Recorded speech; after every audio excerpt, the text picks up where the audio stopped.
سائنسدانوں کا کہنا ہے کہ انسان کی پیدائش سے پہلے اس زمین پر جنات کا راج تھا۔ زیادہ تر سائنسدان اس بات پر متفق ہیں کہ حضرت آدم علیہ السلام سے پہلے اس دھرتی پر ڈائناسورز رہتے تھے۔ پھر جب اللہ پاک نے حضرت آدم علیہ السلام کو زمین پر اتارا اور جس طرح انسانوں کی تعداد دنیا میں بڑھتی گئی، اسی نسبت سے ڈائناسورز اس دھرتی سے ناپید ہوتے گئے۔ آخرکار سب کے سب ختم ہو گئے۔ ہمارے ذہن میں یہ سوال پیدا ہوتا ہے کہ اللہ تعالی نے دنیا کو کیوں پیدا کیا اور سب سے پہلے اس دنیا پر کس کو بھیجا؟ اس بات میں تو کسی قسم کا کوئی شک و شبہ نہیں کہ زمین اللہ پاک نے پیدا کی۔ قرآن کریم کی سورہ حدید کی آیت نمبر 4 میں ارشاد باری تعالیٰ ہے، وہی ہے جس نے آسمانوں اور زمین کو 6 دن میں پیدا کیا، پھر عرش پر جلوہ فرما ہوا۔ وہ خوب جانتا ہے زمین میں جو چیز ہے اور اس سے نکلے جو کچھ آسمان سے نیچے آئے اور جو کچھ اس پر چڑھ کر جائے۔ جہاں کہیں تم ہو وہ تمہارے ساتھ ہے اور اللہ تعالیٰ تمہارے اعمال کو دیکھ رہا ہے۔ اسی طرح قرآن پاک کی سورہ ہود کی آیت نمبر 7 میں ارشاد باری تعالیٰ ہے، اللہ ہی وہ ذات ہے جس نے زمین و آسمان کو 6 دن میں پیدا کیا اور اس کا عرش پانی پر تھا۔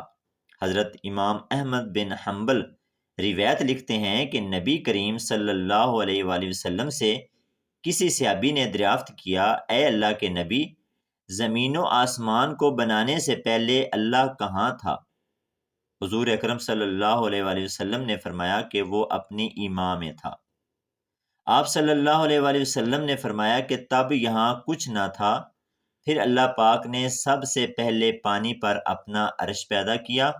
بہت زیادہ روایات میں ہے کہ اللہ نے سب سے پہلے قلم کو بنایا، پھر اللہ تعالیٰ نے قلم کو حکم دیا کہ تو قیامت تک ہونے والی ہر چیز کے بارے میں لکھ دے۔ اللہ پاک کے حکم کی تعمیل کرتے ہوئے قلم نے لوح محفوظ پر لکھا۔ بخاری شریف میں ہے کہ یمن سے ایک قافلہ آپ صلی اللہ علیہ وآلہ وسلم کے پاس آیا۔ انہوں نے کہا، اے اللہ کے نبی، ہم سب آپ کے پاس دین کی تعلیم لینے آئے ہیں۔ ہم لوگ اس سوچ میں ہیں کہ اللہ پاک نے اس زمین پر سب سے پہلے کس کو پیدا کیا؟ نبی کریم صلی اللہ علیہ وآلہ وسلم نے فرمایا کہ بس اللہ تعالیٰ تھا، اس کے علاوہ کوئی نہ تھا۔ اللہ پاک پانی پر راج کر رہا تھا، پھر اللہ تعالیٰ نے قلم کو بنایا اور اس کو حکم دیا کہ لوح محفوظ پر ہر ایک شے کو لکھ دے۔ قلم نے اللہ کے حکم کی تعمیل کی، پھر زمین و آسمان کو اللہ نے پیدا کیا، یعنی کہ سب سے پہلے پانی، اس کے بعد قلم، پھر قلم سے سب شے کو لکھ کر محفوظ کیا۔ علماء کرام فرماتے ہیں کہ قلم کے بعد لوح محفوظ کو بنایا گیا، پھر قلم نے اللہ کے حکم سے ہر شے کو لوح محفوظ پر لکھ دیا۔ اس کے بعد آسمان و زمین کو بنایا گیا۔ اللہ پاک نے اس ترتیب سے چیزیں پیدا کی۔ حضرت ابو ہریرہ سے مروی ہے کہ اللہ کے آخری نبی صلی اللہ علیہ وآلہ وسلم نے میرا ہاتھ پکڑ کر فرمایا کہ خدا نے ہفتے کے دن مٹی کو بنایا، زمین اور پہاڑوں کو اتوار کے دن، سوموار کے دن شجر، منگل کے دن مشکلات، بیماریاں، جراثیم اور تکلیفیں پیدا کی۔ بروز بدھ نور، جمعرات کو 4 پیروں والے جانداروں کو پیدا کیا۔ جمعۃ المبارک کو عصر اور رات کے درمیان فرشتوں، جنوں اور حضرت آدم علیہ السلام کو زمین پر اتارا گیا۔ اس حدیث سے ہمیں معلوم ہوتا ہے کہ سب سے آخر پر اللہ پاک نے انسان کو پیدا کیا۔ سب سے پہلے انسانوں میں سے اللہ پاک نے حضرت آدم علیہ السلام کو پیدا کیا۔ حضرت آدم علیہ السلام کو پیدا کرنے سے پہلے فرشتے اور جنات کو پیدا کیا گیا۔ فرشتوں کے رہنے کی جگہ آسمان ہے۔ قرآن کی سورہ شورى آیت نمبر 5 میں ہے، قریب ہے آسمان اپنے اوپر سے پھٹ جائے اور فرشتے اپنے رب کی عبادت میں مشغول ہوں گے اور زمین والوں کے لیے استغفار کر رہے ہوں گے۔ خبردار اللہ پاک معاف کرنے والا اور رحم کرنے والا ہے۔ حضرت عائشہ رضی اللہ تعالی عنہا سے مروی ہے کہ اللہ کے نبی نے فرمایا کہ فرشتوں کو نور، جنوں کو آگ اور حضرت آدم علیہ السلام کو مٹی سے پیدا کیا گیا۔ حضرت آدم سے پہلے جنوں اور فرشتوں کو پیدا کیا گیا تھا۔ قرآن کریم کی سورہ حجر کی آیت نمبر 27 میں فرمایا جاتا ہے، اس سے پہلے جنات کو ہم نے لو والی آگ سے پیدا کیا، یعنی آگ کے شعلے سے پیدا فرمایا۔ یہ آگ کے بڑھتے ہوئے شعلے کے کناروں کو کہتے ہیں۔ جنوں کو آگ کی جڑ سے نہیں بلکہ آگ کے شعلوں کے کناروں سے پیدا کیا گیا۔ قرآن میں ابلیس شیطان کے بارے میں ہے، ابلیس شیطان نے کہا تو نے مجھے آگ سے پیدا کیا ہے۔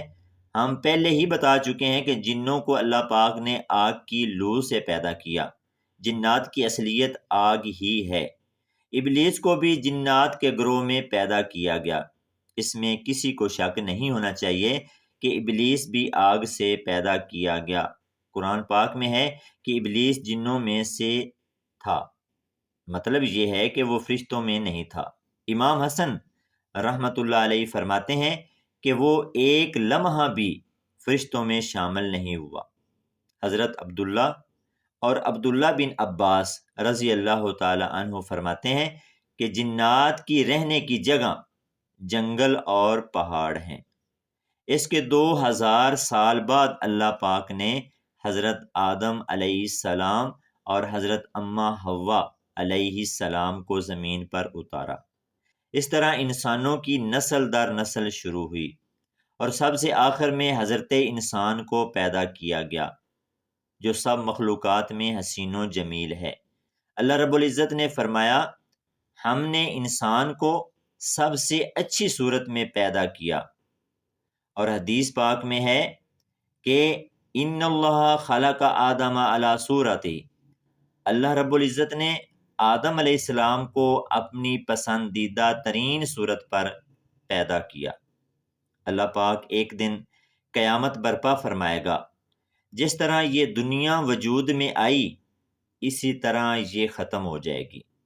اللہ پاک سے دعا ہے کہ وہ ہمیں مرنے سے پہلے نیک اعمال کرنے کی توفیق دے اور ہمیں نبی کریم صلی اللہ علیہ وآلہ وسلم سے بے پناہ محبت عطا فرمائے۔